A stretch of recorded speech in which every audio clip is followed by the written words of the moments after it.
ডামরায় আমরুত প্রকল্পের অধীনে জল প্রকল্পের শিলান্যাস করলেন মন্ত্রী অগ্নিমিত্রা পাল। আসানসোল দক্ষিণ বিধানসভার অন্তর্গত ডামরায় কেন্দ্র সরকারের আমরুত প্রকল্পের অধীনে একটি গুরুত্বপূর্ণ জল প্রকল্পের শিলান্যাস করলেন রাজ্যের পৌর ও নগর উন্নয়ন মন্ত্রী অগ্নিমিত্রা পাল।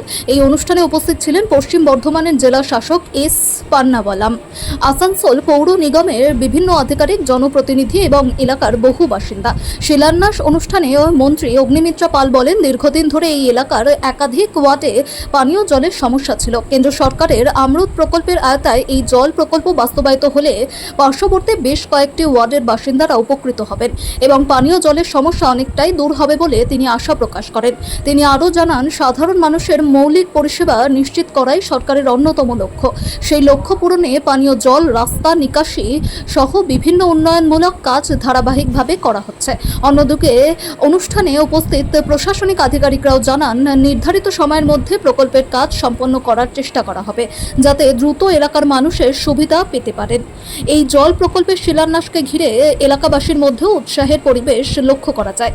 বহু বাসিন্দা আশা প্রকাশ করেন, প্রকল্পটি দ্রুত বাস্তবায়িত হলে দীর্ঘদিনের পানীয় জলের সমস্যার স্থায়ী সমাধান হবে।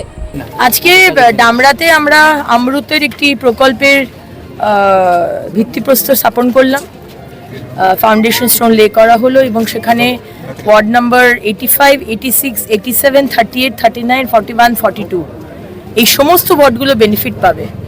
এর আগেও কোটি কোটি টাকা খরচা হয়েছে, মাননীয় প্রধানমন্ত্রী দিয়েছেন যাতে বাড়ি বাড়িতে, মাননীয় প্রধানমন্ত্রীর যে স্বপ্ন, বাড়ি বাড়িতে জল এবং নল থেকে জল পড়বে, পানীয় জল, সেটা ব্যবস্থা করা হয়েছে, কিন্তু টাকাগুলো সব চুরি হয়েছে, সেভাবে ইউটিলাইজ হয়নি। এখন আবার করে আমরা চেষ্টা করছি বাড়ি বাড়িতে যাতে পাইপলাইনটা বসে এবং মানুষের জলের কষ্ট যাতে আর না থাকে। আজকে সেটারই আমরা উদ্বোধন করলাম। মাননীয় জেলা শাসক শ্রী পুন্নাম্বালাম মহাশয় এবং আমাদের কমিশনার মিস্টার হিন্ডল উনিও ছিলেন এবং বাকি সব ইঞ্জিনিয়ার্সরাও ছিলেন আজকে।